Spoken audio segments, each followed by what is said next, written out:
Nagtataka na si Sophie. Ang buong akala nila, ito ang bagong lalaki ni Stella.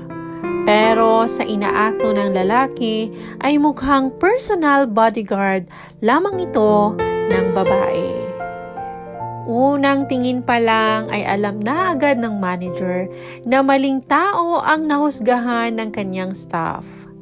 Galit na tingin ang ipinukol niya sa tauhan bago lumapit sa babaeng simple lang manamit. "Ma'am, pasensya na po sa ginawa ng staff ko." Lalong nagulat sina Sophie at Elizabeth dahil sa ginawa ng manager. "Hey! Anong ginagawa mo? Alam mo bang hindi lang staff nyo ang ginawa niya ng hindi maganda ng babaeng yan?" Sita ni Sophie sa manager. Sandaling nagpalipat-lipat ng tingin ng manager sa dalawang babae. Biglang nag-aalinlangan sa susunod na gagawin. Kailangan niyang i-priority ang good customer service dahil business is business. Inilahad ni Stella ang kamay sa harap ni Alex at agad naman itong ibinigay ang isang gold card.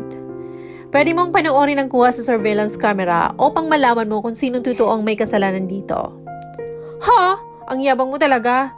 Sinong pinagmamalaki mo? Ang matandang iyan na kalaguyo mo?"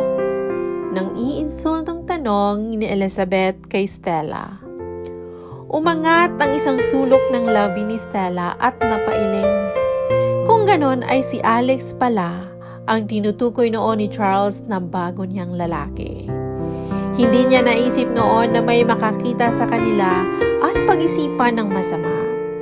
Ayaw na rin niyang pag-aksehan pa ng panahon at laway ang dalawa kaya nilapitan na niya ang manager.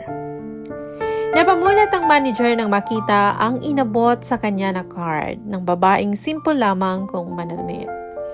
Iilan lamang ang nagkakaroon ng card na ganon at hindi lang basta milyonarya kundi bilyonarya.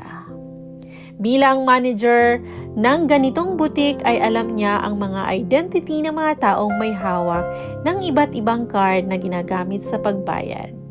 Inis na napahalukip-kip si Elizabeth nang makita ang hawak na card ni Stella. Hindi niya alam kung anong meron sa card at halos manginig ang kamay ng manager habang kinukuha iyon.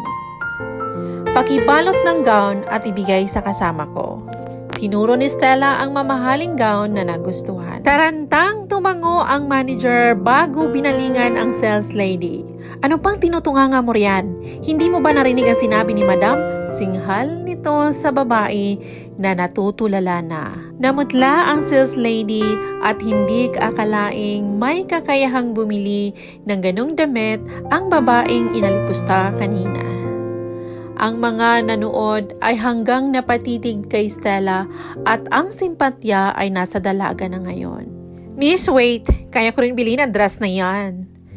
Pinigilan ni Elizabeth ang sales lady sa pagkuha ng gown mula sa pinagdisplehan niyon. "Ma'am, sorry po pero nauna siya. Kung gusto niyo pong bumili ng ganito ring kamahal na dress ay meron pa pong available pero magkaiba na po ang design."